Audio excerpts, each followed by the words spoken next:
The worst part of crying in an airport is that no one stops to help. Hundreds of people brushing past, rolling suitcases thundering across polished floors, announcements echoing off glass walls, and somehow, my breakdown was just another inconvenience for travelers to navigate around. "I'm so sorry, Emma," the airline representative repeated, her plastic smile never reaching her eyes. "The boarding gate closed 20 minutes ago. There's nothing I can do." I bounced Lily on my hip, her tiny fingers tangled in my unwashed hair. 4 months old, and already a veteran of my disasters. Her diaper bag hung heavy on my shoulder, stuffed with the emergency supplies that hadn't been enough to prevent this catastrophe. "But you don't understand," I said, my voice cracking. "I have to get to Boston tonight. My father's surgery is tomorrow morning, and I promised—" The rest disappeared into a sob I couldn't swallow. Lily sensed my distress and joined in with her own wail, her face reddening as she arched her back. Great. Now we were both crying. "The next available flight is tomorrow afternoon," the woman said, typing with acrylic nails that clacked against her keyboard. "I can put you on standby, but with the convention in town, I wouldn't count on— Tomorrow is too late." I hadn't meant to shout. People turned to stare, and I shrank under their judgment. Single mother? Can't even catch a flight. Can't control her baby. I knew what they were thinking because I was thinking it too. The representative's smile tightened.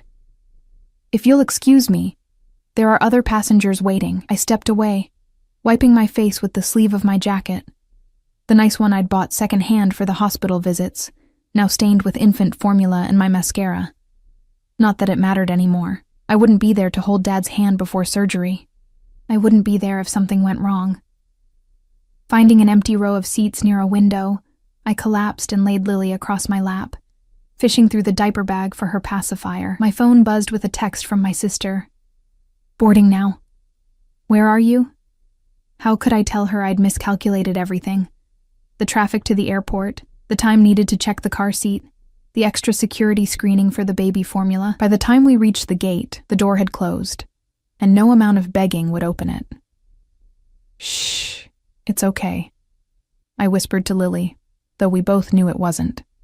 Her father had disappeared the moment I'd told him I was pregnant, taking with him my savings and leaving behind only mounting bills. Now Dad, my only real support, was facing open-heart surgery with a 30% survival rate, and I couldn't even manage to be there. I didn't notice him at first, just a shift in the air, like the barometric pressure had suddenly changed. A subtle cologne cut through the antiseptic airport smell, something expensive and unfamiliar. Then a shadow fell across Lily and me. "Excuse me." The voice was deep, accented with something I couldn't place. Eastern European, maybe, softened by years of American living. I looked up through swollen eyes. He stood like he owned the terminal. Dark suit that probably cost more than my rent, perfectly tailored to broad shoulders. No tie, just the hint of a crisp white shirt beneath a jacket that didn't have a single wrinkle. His face was all angles, sharp cheekbones, strong jaw darkened with precisely maintained stubble, but it was his eyes that stopped my breath. Pale blue, almost gray, watching me with an intensity that made me want to check if I had spit up on my shirt. 2 men flanked him at a respectful distance, both wearing dark suits and earpieces, scanning the terminal with mechanical precision. One held a phone to his ear, speaking too quietly to hear. "I couldn't help overhearing," the man said, his gaze dropping to Lily, who had miraculously stopped crying to stare up at this stranger. "You missed your flight to Boston." It wasn't a question, but I nodded anyway, trying to regain my composure. "Yes. My dad's having surgery tomorrow, and I stopped myself. Why was I telling him this? Sorry, I don't mean to bother anyone." His mouth curved slightly, not quite a smile, but something that transformed his severe features into something almost approachable. Almost. "I'm flying to Boston tonight, private jet." He gestured vaguely toward the windows where the smaller aircraft were parked. "You're welcome to join me if it would help." I blinked, certain I'd misheard. "I'm sorry, what?" "My plane. I have room." He said it simply, as if offering a stick of gum, rather than a private flight worth thousands of dollars. One of his men cleared his throat softly. The man in the suit held up a hand without looking away from me, and the warning died instantly. Every stranger danger alarm in my body began screaming. People don't just offer private jets to crying women in airports. Not normal people, anyway. I clutched Lily closer to my chest. That's very kind, but I couldn't possibly. It's leaving in 30 minutes. He checked a watch that probably cost more than my car. You'd arrive in time to rest before the hospital visit tomorrow. I hesitated, torn between suspicion and desperation. Why would you do that for a stranger? Something flickered behind those cold eyes. A memory, perhaps, or a calculation. I lost my father last year, surgery complications. His voice remained steady, but his jaw tightened. I was stuck in a meeting. Didn't make it in time. The statement hung between us, simple and devastating. I found myself believing him, though I had no reason to. I have a baby, I said stupidly, as if he couldn't see Lily squirming in my arms. That ghost of a smile returned. I noticed. My plane has everything she'll need. Formula, diapers, my assistant can arrange anything else. It was madness to even consider it. Get on a private plane with a stranger who looked like he could buy and sell my entire existence without checking his bank balance. A man with security guards and a command presence that made everyone in the terminal subtly shift their paths to avoid disturbing him. And yet, what choice did I have? Dad's surgery was high risk. If something happened and I wasn't there. I don't even know your name, I said, realizing how ridiculous that objection was given everything else about this situation. Alexander Volkov. He extended his hand, and I shifted Lily to shake it. His grip was warm and firm, engulfing my smaller hand completely. And you are? Emma Chen, and this is Lily. My daughter chose that moment to smile her gummy smile at him. The little traitor. Something soft passed over Alexander's face. There and gone so quickly I might have imagined it. He nodded once. Decision made. My security team will escort you. I have one call to make. Before I could respond, he turned away, speaking rapidly into a phone I hadn't even seen him remove from his pocket. The shorter of his two guards approached me, respectful but clearly used to being obeyed. Ms. Chen, if you'll follow me. Do you have luggage? I nodded dumbly, fumbling for my baggage claim tickets. The entire situation felt surreal, like I'd stepped into someone else's life. As the guard led me toward the exit, I glanced back to see Alexander watching us, phone still at his ear. Our eyes met, and a chill ran down my spine, not entirely unpleasant, but warning nonetheless. I'd just accepted an enormous favor from a complete stranger, a man whose very presence commanded deference. What I didn't know then, as I followed his security team with Lily babbling happily on my hip, was that I'd just made a catastrophic mistake. I wasn't just getting on Alexander Volkov's private jet, I was stepping into his world, and once you enter the orbit of a man like him, you don't just walk away. The car that transported us to the private airfield was a black SUV with windows so tinted I could barely see outside. Lily was fascinated by the leather interior, reaching out to pat the seats with her tiny hands. I kept her on my lap, still half convinced I should grab my suitcase and run. First time on a private jet, the driver's eyes met mine in the rearview mirror. Unlike Alexander's other security, he seemed almost friendly. Is it that obvious? I adjusted Lily's little headband, which had gone askew during her earlier tantrum. He chuckled. Mr. Volkov doesn't often extend invitations to strangers. You must have made quite an impression. There was something in his tone, not quite a warning, but close. Before I could analyze it further, we pulled up to a sleek white aircraft that made my heart skip. This wasn't just a private plane. This was luxury beyond anything I'd ever encountered. Alexander was already there, standing at the bottom of the stairs leading up to the cabin, hands in his pockets as he spoke to a uniformed pilot. When our car stopped, his attention immediately shifted to us. To me. The driver opened my door and helped me out. Lily clutched firmly against my chest. The night air was cool, and I shivered, from the temperature or from nerves I couldn't tell. Emma? Alexander said my name like he was testing it on his tongue. Come, we're cleared for takeoff. As I climbed the stairs, careful not to trip with Lily in my arms, I had no way of knowing that missing my commercial flight wasn't an accident of poor planning. It was the first thread in a web I didn't even know existed. The interior of the jet stunned me into silence. Cream leather seats, wider than my sofa at home. Polished wood tables. Lighting that somehow managed to be both bright enough to see and soft enough to soothe. The carpet was thick enough that my worn sneakers sank slightly with each step. "Please, sit anywhere." Alexander gestured to the cabin as he followed me inside. "Would you like something to drink? Water? Wine?" "Just water, thank you." I settled into a seat, arranging Lily on my lap. She was wide-eyed, taking in the unfamiliar surroundings with the curiosity only babies possess. "This is incredible.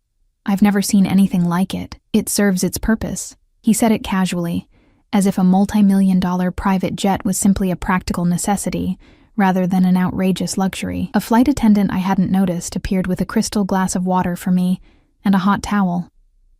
She smiled warmly at Lily, who rewarded her with a toothless grin. "Mr.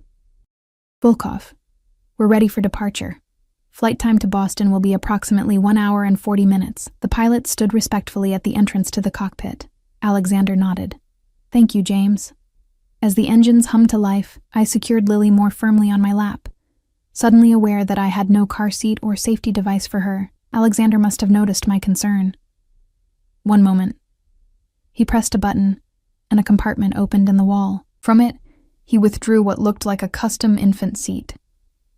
"We can secure this to your chair." I stared at him. "You just happen to have a baby seat on your private plane?" That ghost of a smile appeared again. "I don't. I had it brought on board when I invited you." While I was still processing that, the efficiency, the expense, the sheer presumption that I would actually accept his offer, he knelt beside my seat and began attaching the contraption. His movements were precise, those elegant hands working with unexpected competence. A faint scar ran across his right knuckles, the only imperfection I could see. "You arranged this in the 20 minutes since we met?" I asked as he finished securing the seat. 23 minutes, he corrected, rising to his full height. "My people are very efficient." The plane began taxiing, and I placed Lily in the seat, marveling at how perfectly it fit her. She kicked her legs experimentally, delighted by this new vantage point. Alexander took the seat opposite us, his long legs stretched comfortably in the spacious cabin. "You said your father is having surgery tomorrow," he said once we were airborne, those intense eyes focused on me. "What kind of surgery?" "Triple bypass. He's had heart problems for years, but it's gotten worse." I swallowed hard. The doctor said there's a significant risk, given his age and condition. Alexander nodded thoughtfully. "Which hospital?" "Massachusetts General. Good choice. Their cardiac unit is excellent." He reached for a tablet on the table between us. "What's your father's name?" The question seemed innocent, but something in his tone made me hesitate. "Robert Chen." "Why?" He didn't answer immediately, his fingers moving across the screen with purpose. "I know several of the cardiac surgeons there. I may be able to arrange for the best team to handle his case." My mouth fell open. "You can do that?" His eyes met mine over the tablet. "I can do many things, Emma Chen." The way he said it, calm, matter-of-fact, yet loaded with implication, sent a shiver through me. Not fear exactly, something else entirely. "Why are you doing all this?" I asked, the question that had been burning in me since the terminal. The flight, the baby seat, now offering to help with my father's surgery. "You don't know me." Alexander set the tablet down, considering me with those unreadable eyes. "Let's say I recognize something in you. A determination, a desperation." His gaze slid to Lily, who was happily playing with a plush toy the flight attendant had provided. "A loyalty to family that I respect." I wasn't sure I believed him, but I also wasn't in a position to refuse help. Not when Dad's life might depend on it. "Thank you," I said simply. "I don't know how I could ever repay you." Something dark flashed across his face, there and gone before I could interpret it. "We needn't worry about that now." The flight attendant reappeared with a tray of food I hadn't ordered, tiny sandwiches, fruit arranged with artistic precision, and what appeared to be homemade baby food in a small porcelain bowl. "I took the liberty of arranging a light meal," Alexander explained. "You looked like you hadn't eaten in some time." He wasn't wrong. Between packing, arranging time off from my part-time job at the library, and managing Lily's schedule, I'd forgotten to eat anything substantial since morning. That's very thoughtful, I murmured, suddenly aware of how disheveled I must look compared to the pristine luxury surrounding me. My hair was pulled back in a messy ponytail, my clothes rumpled from hours of travel and baby care. Alexander seemed not to notice, or perhaps not to care. He watched as I fed Lily a tiny spoonful of the pureed food, her little face lighting up at the taste.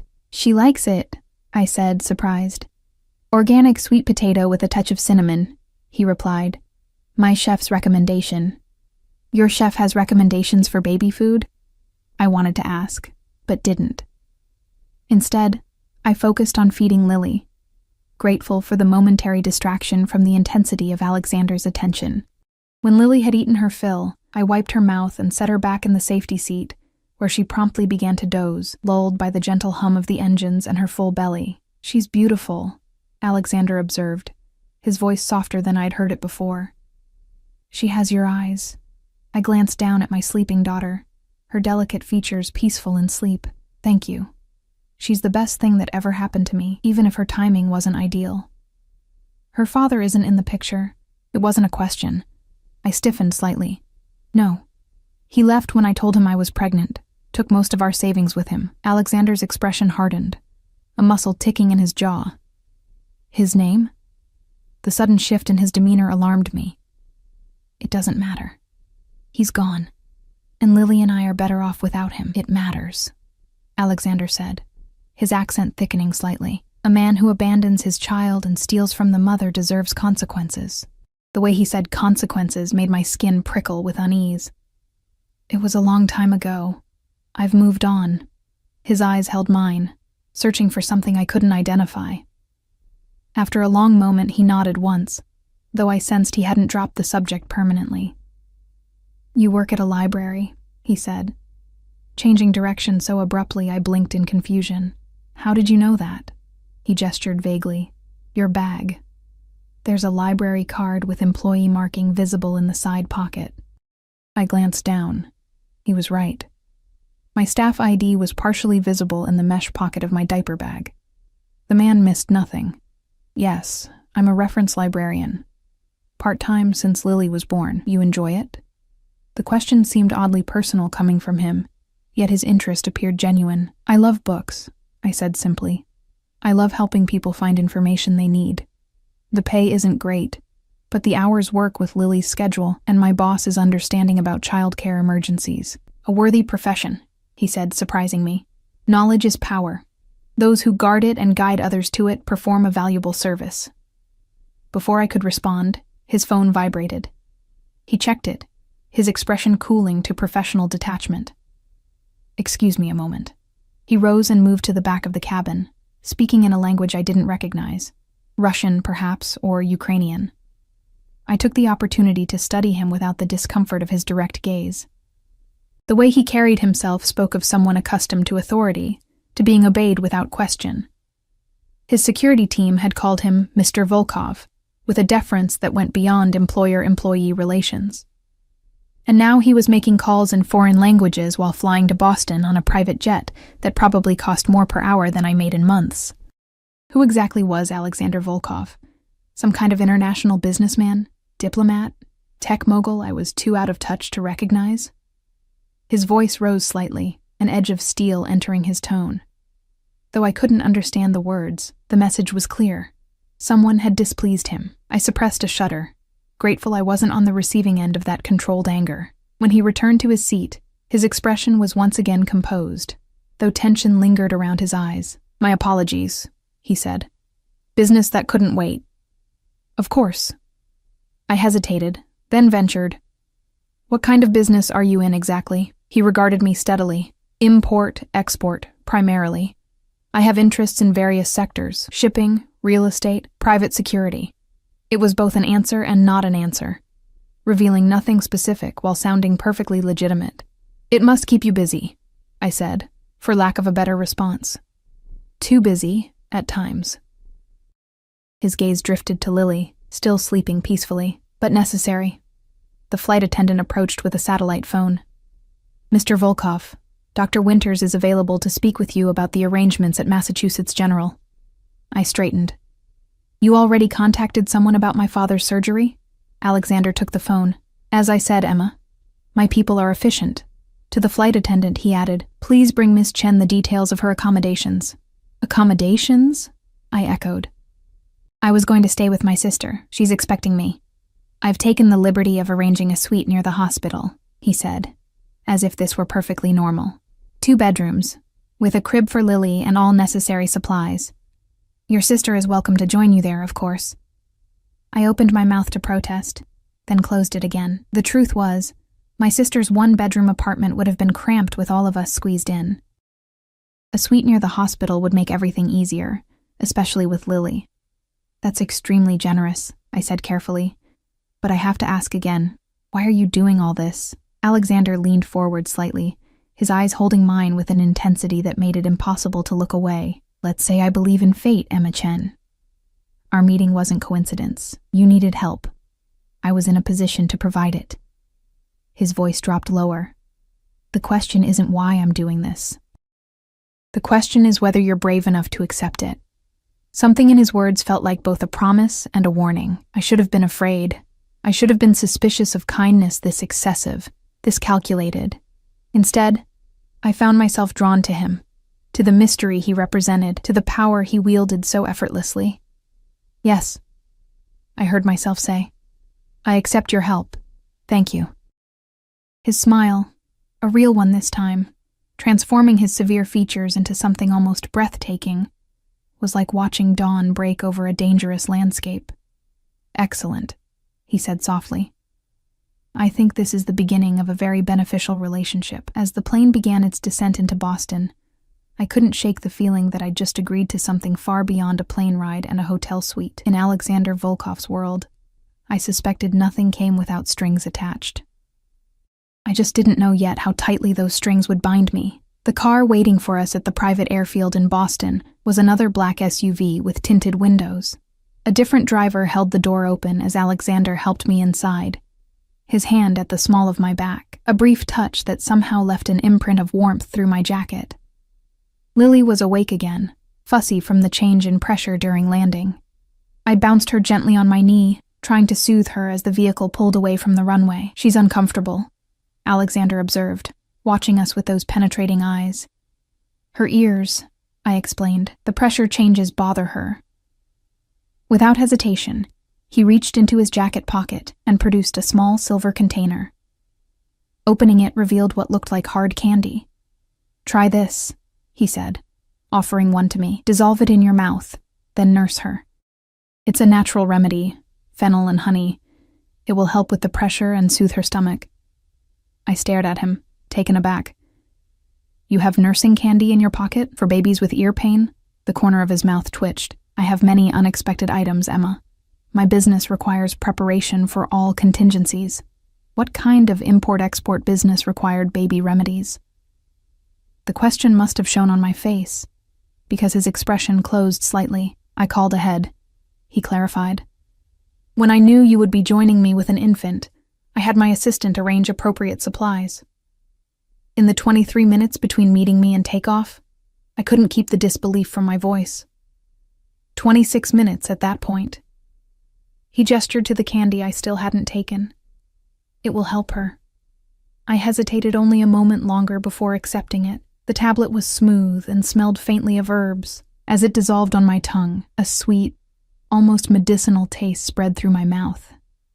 Thank you, I murmured, adjusting Lily to nurse discreetly under the light blanket I always carried for this purpose. Alexander turned his gaze to the window, giving us the illusion of privacy in the confined space. The car moved smoothly through late-evening Boston traffic, the driver navigating with silent efficiency. I've arranged for Dr. Keller to lead your father's surgical team tomorrow, Alexander said after a few minutes had passed. She's the chief of cardiothoracic surgery, normally booked months in advance, but she's agreed to take the case as a personal favor. My head snapped up. How did you manage that? Her son's education at Oxford was made possible by a scholarship from one of my foundations. He said it matter-of-factly, as if pulling strings with world-class surgeons was entirely routine. She's the best. Your father couldn't be in more capable hands. Gratitude welled up, threatening to overwhelm me.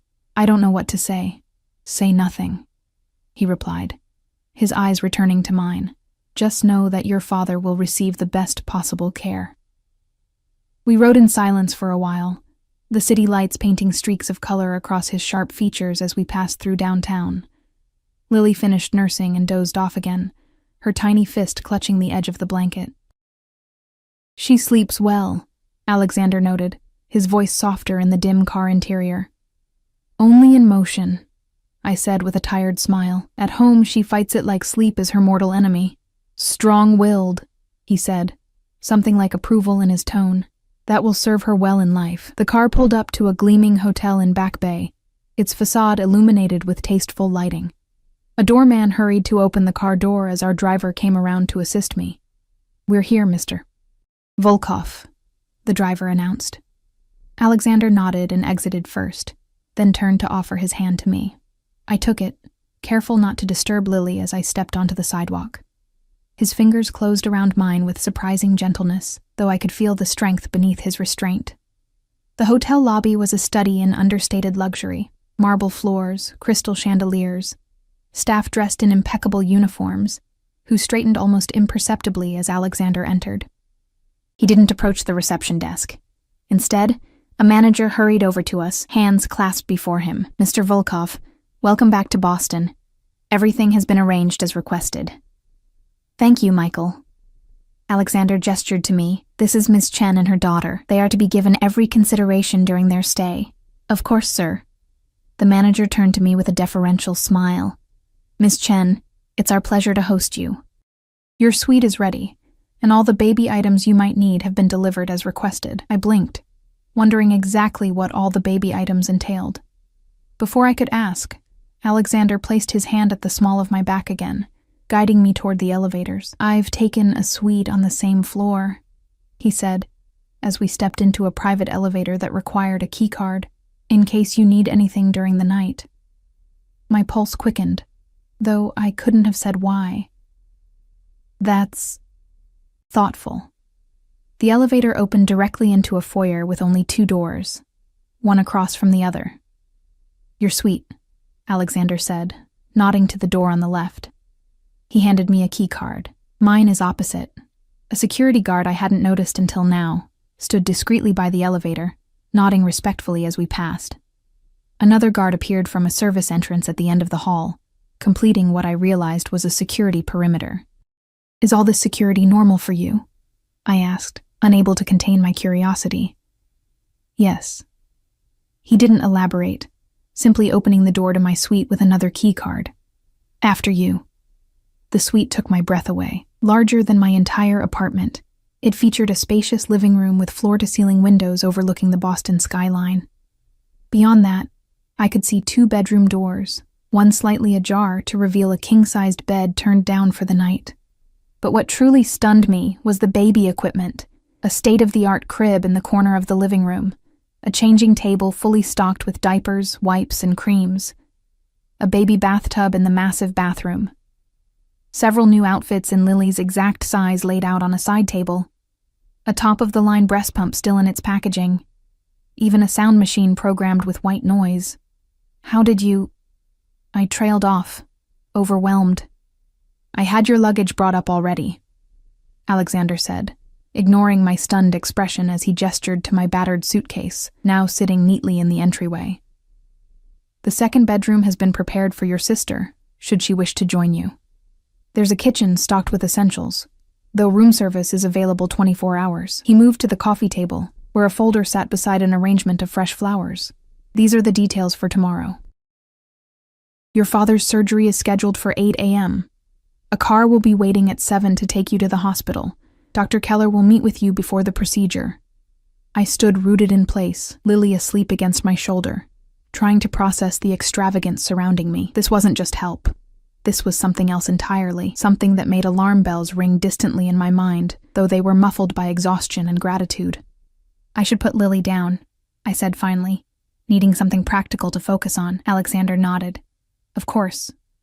You both need rest." He moved toward the door but paused before leaving. "Emma." The way he said my name, like he was tasting it, sent a shiver down my spine. Yes? If you need anything during the night, anything at all, call the front desk and ask for me. His eyes, those pale blue eyes that seemed to see too much, held mine. I'm a light sleeper. With that, he was gone, the door closing softly behind him. I stood in the silent opulence of the suite, Lily's warm weight against me the only familiar thing in this surreal situation. Slowly, I moved to the crib and laid her down, covering her with a blanket softer than anything we owned. She sighed in her sleep but didn't wake. My phone buzzed with a text from my sister. "Where are you? I've been waiting at the airport for hours." Guilt flooded me. In the whirlwind of Alexander's intervention, I'd completely forgotten to let her know about the change in plans. I quickly typed a response, explaining, though not very successfully, that I'd found alternative transportation and was now in a hotel near the hospital. I invited her to join me in the suite, emphasizing the convenience to the hospital and the second bedroom. Her reply came quickly. "What alternative transportation? Who pays for a suite near MGH? Are you okay?" Before I could figure out how to explain Alexander Volkov, a task that seemed increasingly complex the more I thought about it, another text arrived. "Never mind. Too late to drive into the city tonight. We'll meet you at hospital tomorrow. Text me the second you get there, and call me tonight to explain." Relieved for the reprieve, I promised to call her in a few minutes after I'd freshened up. Setting my phone aside, I wandered through the suite, still marveling at the luxury surrounding me. The bathroom was bigger than my bedroom at home, with a deep soaking tub and shower large enough for 3 people. Plush robes hung on the door, and the counter was stocked with high-end toiletries. On a whim, I turned on the bath, pouring in some of the scented oil provided. While the tub filled, I called my sister as promised, giving her an abbreviated version of events. A kind businessman had offered his private flight when he overheard my plight, and had connections at the hospital that might help Dad. I downplayed the luxury accommodations and avoided mentioning the intense way Alexander looked at me, or how his mere presence made the air feel charged. "This sounds sketchy as hell, Emma," my sister said bluntly. "Normal businessmen don't just offer private jets to random women with babies. He had a similar experience with his father," I explained. "And he has the resources to help. Why would I refuse? Because nothing comes free in this world," she countered, "especially from rich men. Just be careful, okay? Text me every hour tomorrow until I get there." After promising I would, I ended the call and slipped into the bath, letting the hot water soothe my travel-weary muscles. My sister's warning echoed in my mind. She wasn't wrong. Alexander's generosity was excessive, suspicious even, yet I couldn't bring myself to feel threatened by him. Unsettled? Yes. Intimidated, certainly, but not afraid. Perhaps I should have been. I woke at 6 a.m. to Lily's babbling. Sunlight streamed through the windows I'd forgotten to close, illuminating her as she played with her toes in the luxurious crib. For a moment, I forgot where we were, disoriented by the unfamiliar surroundings. Then it all came rushing back. The missed flight, Alexander Volkov's unexpected intervention, the private jet, this extravagant suite, and Dad's surgery just hours away. I rushed to get us both ready, marveling at how the baby supplies were exactly what we needed, down to the brand of diaper cream Lily's sensitive skin tolerated best. How had he known? Had it been in my diaper bag? Had I mentioned it? At precisely 7 a.m., my phone rang with a call from the front desk, informing me that my car was waiting. I gathered our things, surprised to find a diaper bag far nicer than my own, already packed with everything Lily might need for the day. The lobby was quiet at this early hour, just a few business travelers checking out. The same manager from the night before materialized at my side as I emerged from the elevator. "Good morning, Ms. Chen. Mr. Volkov asked me to provide you with these." He handed me a small paper bag that contained a still warm muffin and a cup of coffee. He said you might not have time for breakfast. Again, that unsettling feeling that Alexander somehow knew me, could anticipate my needs and habits after just hours of acquaintance. I'd indeed been planning to skip breakfast in my rush to reach the hospital. "Thank you," I said, accepting the items. "Is Mr. Volkov—" "He had business early this morning but asked to be informed when you left for the hospital. He'll join you there shortly." The car waiting outside was yet another black SUV. The same driver from the previous night held the door for me, helping me secure Lily's car seat, another new item that had mysteriously appeared, higher quality than anything I could have afforded. As we drove through morning traffic toward Massachusetts General Hospital, I tried to organize my thoughts, to prepare myself for whatever lay ahead. Dad's surgery, yes, but also Alexander Volkov and his inexplicable interest in my situation. The man was a puzzle, powerful, clearly wealthy, yet spending his time and resources on a struggling single mother he'd met by chance. I didn't believe in coincidences any more than I believed in fairy godmothers, which meant there was something more to Alexander's apparent altruism, some angle I wasn't seeing. The hospital came into view, its modern facade gleaming in the morning light. As the car pulled up to the main entrance, I saw a familiar figure waiting, tall, imposing, dressed in another immaculate suit. This one charcoal gray, Alexander Volkov, looking as if he'd been awake for hours, not a hair out of place. His eyes found mine through the car window, and that now familiar jolt of awareness passed through me. As the driver opened my door, I realized with startling clarity that whatever game Alexander was playing, I was already caught in it. And the most unsettling part? Some reckless part of me wanted to see how it would unfold. "Good morning," Alexander said as I approached, his eyes taking in Lily's fresh outfit and my hastily applied makeup. "Did you sleep well?" "Better than I expected," I admitted, adjusting Lily on my hip. "Thank you for the coffee." His mouth curved slightly. "You strike me as someone who requires caffeine in the morning." Before I could respond, the hospital doors slid open and a woman in surgical scrubs strode toward us. She was in her 50s, with silver-streaked hair pulled back severely from a face lined with both authority and compassion. "Alexander," she greeted him with familiar ease, confirming my suspicion that their connection went beyond a simple professional relationship. "It's been too long." "Katerina." He inclined his head respectfully. "Thank you for taking this case on short notice. I owed you one." Her piercing gaze shifted to me. "You must be Emma Chen. I'm Dr. Keller." I shifted Lily to extend my hand. "Yes, thank you so much for—" "Save your thanks until after the surgery," she interrupted, though not unkindly. "Your father's case is complex but manageable. I've reviewed his files extensively overnight." The efficiency was impressive and slightly alarming. Normally, surgical consultations took weeks to arrange, let alone a complete case review by the chief of surgery. "Follow me," Dr. Keller said, already turning to lead us inside. "We've moved your father to pre-op. You can see him briefly before we begin." As we walked through the hospital corridors, I noticed how staff members reacted to Alexander's presence.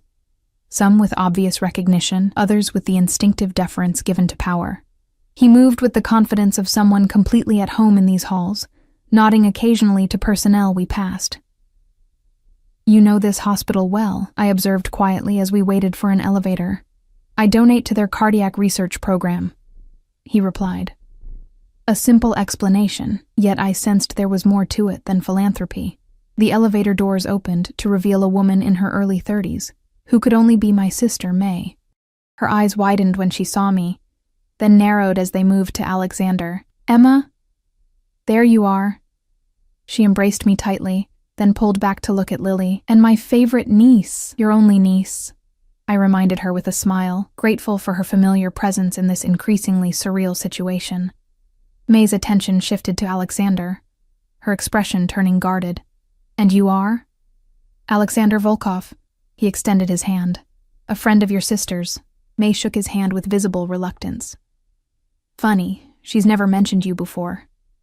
"We met recently," he said smoothly, unfazed by her suspicion. "At the airport." Dr. Keller cleared her throat impatiently. "If the family introductions are complete, we should proceed. Mr. Chen is waiting, and we have a schedule to maintain." The four of us entered the elevator, an awkward tableau. May shot me a look that clearly said, "We'll discuss this later," before turning her attention to Dr. Keller and asking pointed questions about our father's condition. I was grateful for her medical knowledge. As a pharmaceutical researcher, she understood the technical aspects far better than I did. Dad was awake when we reached pre-op, his thin face brightening when he saw us. At 68, he looked older than his years, his once robust frame diminished by heart disease. My girls, he said weakly, reaching for our hands. His gaze moved to Lily, then to Alexander, who had remained respectfully by the door. And who do we have here? Daddy, this is Alexander Volkov, I said, unsure how to explain his presence. He helped us get here when I missed my flight. Dad's eyes, still sharp despite his condition, assessed Alexander with a father's practiced scrutiny. That was kind of you, young man. Alexander stepped forward, his demeanor shifting subtly, less commanding, more deferential. It was my honor, Mr. Chen. I've arranged for Dr. Keller to perform your surgery. She's the finest in her field. Dad looked between Alexander and me, a question in his eyes that I couldn't answer. Before he could voice it, Dr. Keller stepped in. We need to begin, Mr. Chen. Say your goodbyes for now. We each kissed Dad's cheek, May holding on a moment longer, whispering something in Mandarin that made him smile. I held Lily close so he could stroke her cheek one last time. See you on the other side, he said with forced cheerfulness, as orderlies came to wheel him away. As he disappeared through the doors, I felt my composure begin to crack. The reality of the situation, Dad's life hanging in the balance, hit me with full force. I clutched Lily tighter, as if she were a lifeline. The surgery will take approximately 6 hours, Dr. Keller informed us. I'll send updates periodically. The waiting room is down the hall. After she left, an uncomfortable silence fell over our group. May broke it, her voice tight with controlled anger. So, private jets and chief surgeons on speed dial. Want to explain what's really going on here, Emma? I flushed, acutely aware of Alexander's presence beside me. It's exactly what I told you. I missed my flight, and Alexander offered to help. People don't just offer private jets and 5-star hotel suites out of the goodness of their hearts, she hissed, keeping her voice low. Especially not to women traveling alone with babies. Alexander cleared his throat softly. Perhaps I should give you sisters some privacy. Emma, I'll be nearby if you need anything.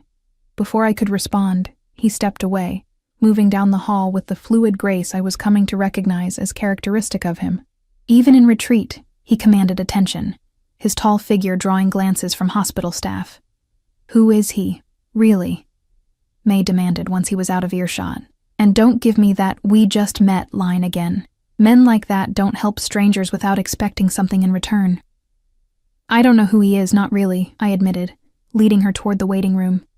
But he's the reason Dad has the best cardiac surgeon in the country. He's the reason we're staying in a suite 5 minutes from the hospital instead of crammed into your apartment. Whatever his motives, his help is real.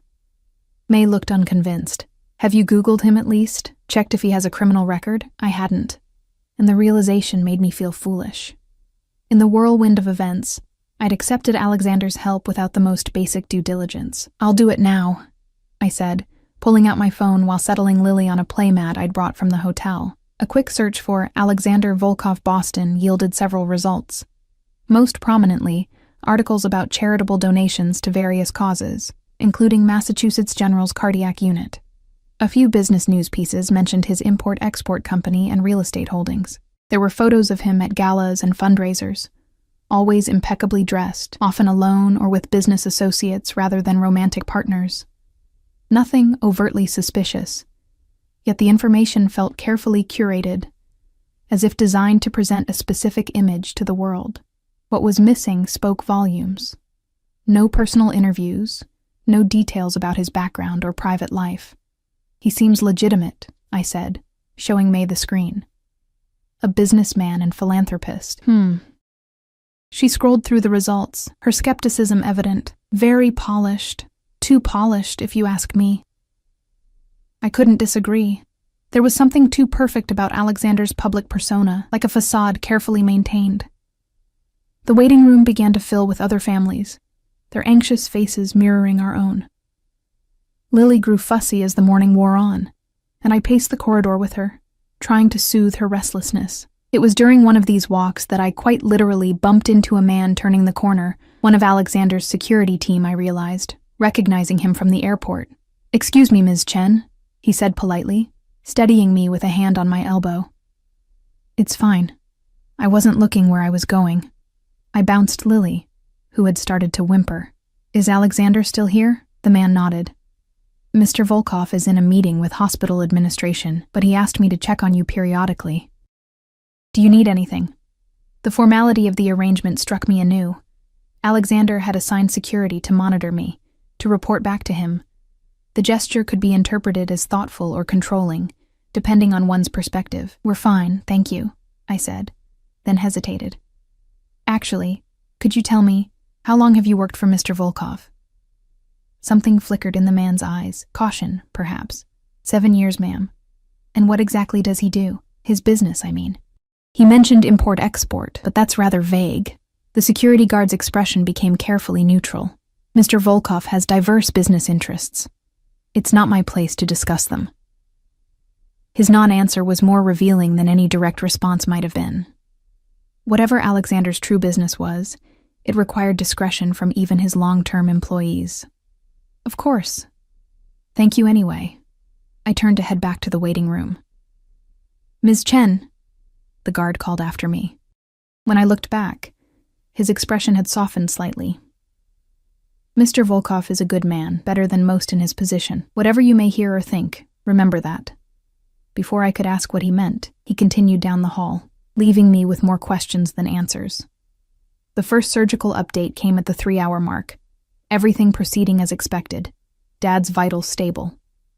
May and I clung to each other in relief, the tension between us temporarily forgotten. At hour 4, Alexander returned, carrying a bag that turned out to contain lunch for both May and me, as well as fresh clothes for Lily.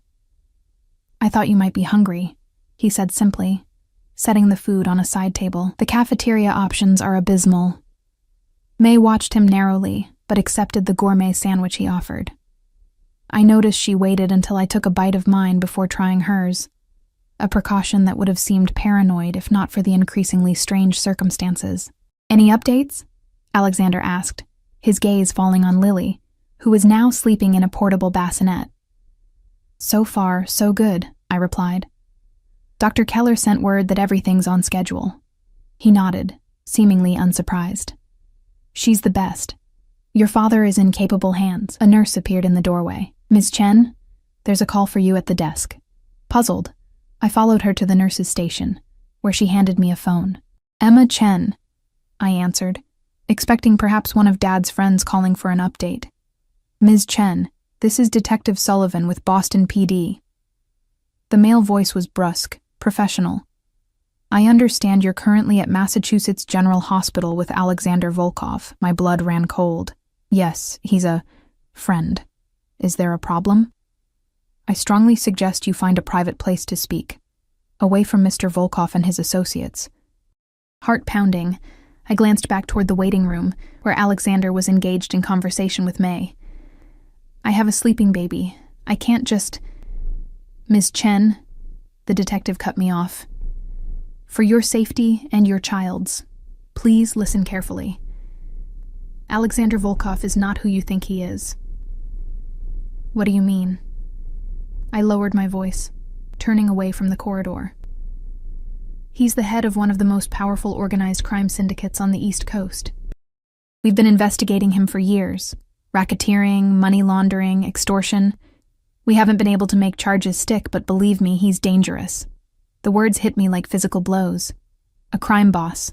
A mafioso. Not a businessman or philanthropist, but a criminal. One powerful enough to evade prosecution. That can't be right, I stammered. Though even as I denied it, pieces began falling into place. The excessive security, the deference from everyone we encountered. The way he could arrange impossible things with a single phone call. I understand this is difficult to hear, Detective Sullivan continued. But you need to distance yourself from him immediately. We can arrange protection if necessary. My mind raced. If what the detective said was true, I'd unwittingly accepted help from a criminal, had allowed him into our lives, had even left my daughter alone with him briefly. Yet Alexander had been nothing but helpful and respectful. He'd arranged the best care for my father, had provided comfort and security when I most needed it. His actions didn't align with the detective's description. Why are you telling me this? I asked, suspicion growing. If he's as dangerous as you claim, why approach me at all? A slight pause. We've been building a case. Your unexpected connection to him presents an opportunity, if you were willing to help us, and there it was. Not concern for my safety, but an attempt to recruit me as an informant, to use my tenuous connection to Alexander for their investigation. I need to go, I said abruptly. My father is in surgery. Ms. Chen, please consider. I hung up, my hands shaking. When I turned around, Alexander stood at the end of the hallway, watching me with those unreadable eyes. Had he heard? Did he know who had called? His expression revealed nothing as I approached. Everything all right? I forced myself to meet his gaze, searching for signs of the criminal mastermind the detective had described. I saw only the man who had helped us when we were desperate, who had arranged the best possible care for my father. Wrong number, I lied, the words bitter on my tongue. Something in his eyes told me he knew better. But he didn't press. Instead, he simply offered his arm. Dr. Keller sent another update. Your father is doing well. The most critical part of the procedure is complete. Relief washed over me, temporarily displacing my confusion and fear. Dad was going to be okay. Whatever else was happening, whatever Alexander Volkov truly was, that fact remained. As we walked back to the waiting room, his hand came to rest lightly at the small of my back again, that now familiar gesture that somehow communicated both protection and possession. I should have pulled away, should have made an excuse, taken Lily, and left with May. Instead, I let him guide me back to my sister, the detective's warnings echoing in my mind, even as I leaned slightly into Alexander's steadying touch. I was playing with fire, and the most terrifying part was, some reckless part of me didn't want to stop.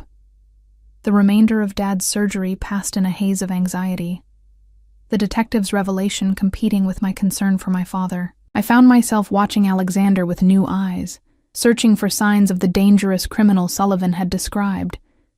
Yet what I saw contradicted the detective's warnings.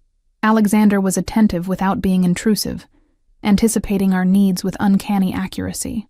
When May mentioned being cold, a cashmere wrap appeared. When Lily became cranky, he produced a teething toy that soothed her instantly. He handled calls discreetly, stepping away to maintain privacy while his security team remained at a respectful distance. Was this all an elaborate facade? A performance designed to win my trust for reasons I couldn't fathom? Finally, at the 6-hour mark, Dr. Keller appeared, surgical cap still in place, her expression giving nothing away. The surgery was successful, she announced without preamble. We encountered some complications with calcification around the valves, but were able to address them. He's being moved to recovery now. The relief was so intense I nearly collapsed. May gripped my hand, her earlier suspicions temporarily forgotten in the joy of knowing Dad had made it through. When can we see him? She asked. He'll be heavily sedated for the next 12 hours.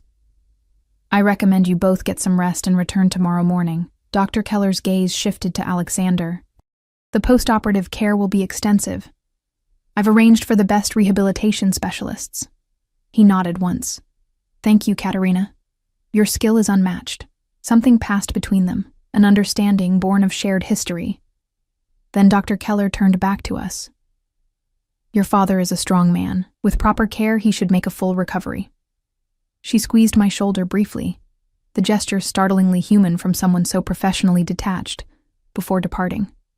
As we gathered our things, Alexander's phone vibrated. He checked it, his expression darkening infinitesimally before smoothing back to its usual composed state. I must attend to some business, he said, returning the phone to his pocket. My driver will take you both back to the hotel. Emma, might I have a word before you leave? May shot me a warning look, which I ignored as I followed Alexander to a quiet corner of the waiting room. Detective Sullivan contacted you, he said without preamble, his voice low enough that only I could hear. My breath caught. How did you... The hospital switchboard is monitored by my security team, a standard precaution. His expression remained neutral, but his eyes had hardened to chips of blue ice. I assume he made certain claims about me and my business. There was no point denying it. He said you're the head of an organized crime syndicate, that you're being investigated for racketeering, money laundering, extortion. I expected denial, perhaps outrage. Instead, Alexander simply studied me, as if gauging my reaction rather than defending himself. "And do you believe him?" he asked finally. "I don't know what to believe," I answered honestly. "You've been nothing but helpful and generous. But your level of influence, the security, the way everyone defers to you." I took a deep breath. "It's not normal, Alexander." A ghost of a smile touched his lips. "No, it's not normal." He glanced over to where Lily slept in May's arms. "Do you feel unsafe with me, Emma? Do you believe I would harm you or your daughter?" The question cut to the heart of my confusion. Despite the detective's warnings, despite the growing evidence that Alexander was not simply a legitimate businessman, I had never felt physically threatened by him. "No," I admitted. "I don't believe you would hurt us." "Then trust that instinct." He reached out, his fingertips lightly brushing my cheek in a gesture so unexpected it left me momentarily speechless. "Go rest. We'll speak more tomorrow." As his security team escorted us to the waiting car, May remained suspiciously quiet. Only when we were alone in the hotel suite did she explode. "You're in over your head, Emma. That man is dangerous. I can feel it." She paced the living room while I put Lily down for a nap. The way his people watch everything, the way he knows things he shouldn't. It's not right. "He arranged for Dad to have the best surgeon in the country," I countered, though my own doubts echoed her concerns. "He's provided everything we've needed." "And what does he want in return?" May demanded. Men like that don't give without expecting something back. The question had haunted me since the airport. Why me? Why us? "I don't know," I admitted. "But right now, I'm just grateful Dad's okay. We can figure out the rest tomorrow." May clearly wanted to argue further, but exhaustion had claimed both of us. She retreated to the second bedroom while I took a long shower, letting the hot water wash away the hospital's antiseptic smell and the day's tension. As I stepped out, wrapped in one of the plush hotel robes, my phone chimed with a text message from an unknown number. "Check the living room." Curious and wary in equal measure, I opened the door to find a garment bag hanging from the decorative screen. Inside was an elegant black dress, simple yet clearly expensive, with a note pinned to the collar. "For tomorrow evening. I thought you might not have packed formal wear. Alexander." Beneath the dress was a shoebox containing heels in my exact size, and a smaller bag with understated jewelry, silver and sapphires that would complement my eyes. Formal wear? For what? As if anticipating my confusion, another text arrived. "Tomorrow, after visiting hours. Dinner, just the two of us. There are things we should discuss." I stared at the message, my emotions a conflicted tangle. The rational part of me knew I should decline, should distance myself from this man who might be everything the detective claimed. Yet another part, a part I barely recognized, wanted to understand him, to unravel the mystery of Alexander Volkov. After a long moment, I typed, "Yes." Morning brought a flurry of activity. Dad was awake, groggy but stable. May and I spent most of the day at his bedside, watching for every small sign of improvement. Dr. Keller visited twice, her assessment cautiously optimistic. Dad would need extensive rehabilitation, but the surgery had been a success. Throughout the day, I felt the weight of the evening ahead. May had reluctantly returned to her apartment for work clothes, planning to come back for another hospital shift in the evening. I hadn't mentioned my dinner plans with Alexander, knowing she would object strenuously. As visiting hours ended, I kissed Dad's forehead and promised to return first thing tomorrow. "That young man," he said weakly, his voice raspy from the intubation tube. "The one who arranged all this. He came by earlier." I froze. "Alexander was here? When?" "This morning before you arrived." Dad's eyes, though tired, were sharp. "He wanted to check on my progress personally. Interesting fellow." "What did you talk about?" I asked, trying to keep my tone casual. Dad's lips curved in a faint smile. "You, mostly. He asked for my permission to take you to dinner." The old-fashioned gesture surprised me. "And what did you say?" "I said my daughter makes her own decisions." His hand found mine, squeezing with what little strength he had. "But I also said that any man who arranges a top surgeon for a stranger's father deserves at least one dinner." I couldn't argue with that logic, though I wondered what Dad would think if he knew the detective's accusations. Back at the hotel, I found myself staring at the black dress Alexander had provided, It was perfect, modest enough to be appropriate, yet cut to flatter my figure in ways my usual wardrobe never did.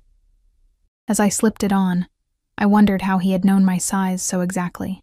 At precisely 7 o'clock, a knock came at my door. Alexander stood in the hallway, breathtaking in a dark suit that made his pale eyes even more striking by contrast.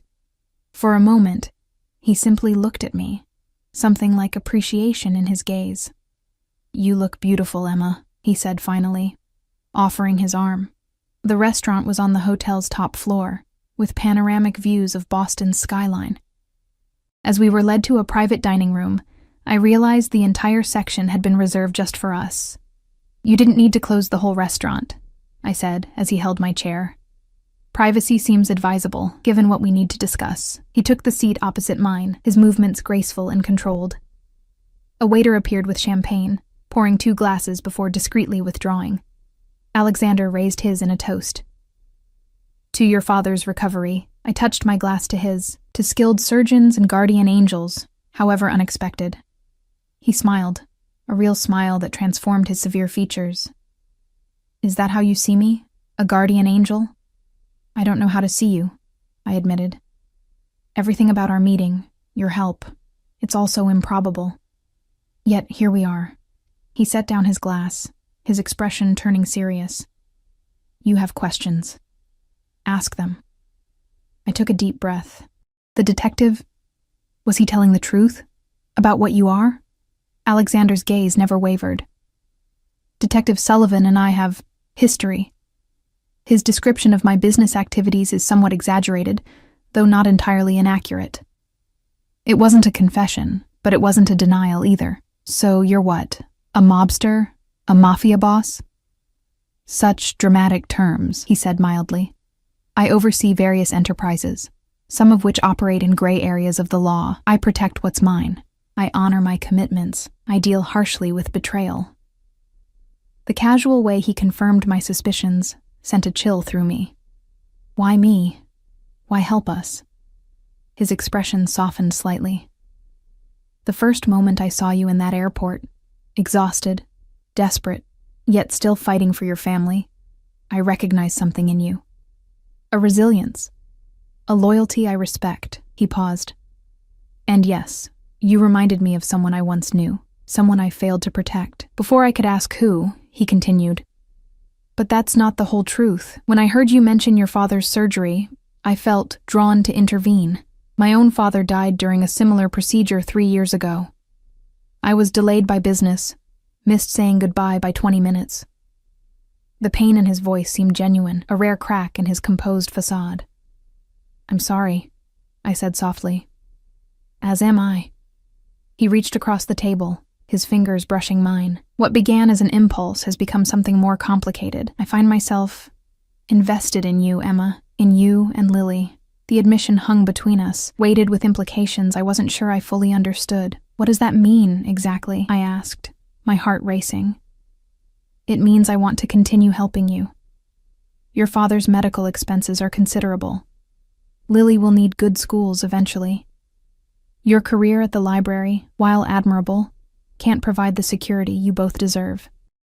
I withdrew my hand from his. "If you're offering to be my sugar daddy or something equally inappropriate—" "Nothing so crude," he interrupted, looking genuinely offended. "I'm offering protection, support, a place in my world if you want it. And what would I have to do in return?" His eyes held mine. "Be exactly who you are, the woman who would board a private jet with a stranger to reach her father's side. The mother who protects her child with fierce determination, the daughter who values family above all." He paused. "I have wealth, Emma, power. What I lack is someone I can trust completely." The realization dawned slowly. "You're lonely," I said, the words escaping before I could reconsider them. Something vulnerable flashed across his face, there and gone in an instant. Perhaps. In that moment, I saw beyond the dangerous man Detective Sullivan had described, beyond the powerful figure who commanded respect with his mere presence. I saw someone human, someone capable of genuine connection despite the world he inhabited. "I can't answer now," I said finally. "This is a lot to process." He nodded, unsurprised. Take whatever time you need. My offer stands regardless. He reached for his champagne again. Now, shall we enjoy our dinner? The chef has prepared something special. As the meal progressed, conversation shifted to lighter topics. Alexander spoke of his travels, his appreciation for literature, his childhood in Russia before coming to America as a teenager. I found myself relaxing despite everything, drawn to his intelligence and unexpected moments of humor. By the time dessert arrived, a comfortable warmth had settled between us, the beginning of something I couldn't yet name, but couldn't deny either. Whatever you decide, Alexander said as he walked me back to my suite, know that your father's care is guaranteed. That was never conditional. At my door, he paused, his gaze dropping briefly to my lips before returning to my eyes. May I?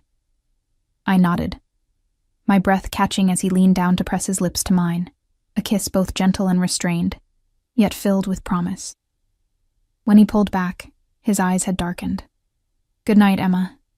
As I watched him walk to his own suite, I knew my life had irrevocably changed. Alexander Volkov had entered my world like a force of nature, upending everything I thought I knew about myself and my limitations. The path forward was unclear, fraught with complications I could barely imagine. Yet as I closed the door behind me, I found myself already anticipating tomorrow and the chance to see him again. Sometimes the most dangerous decisions are the ones that feel most right. And Alexander Volkov, whatever he truly was, felt like a risk worth taking.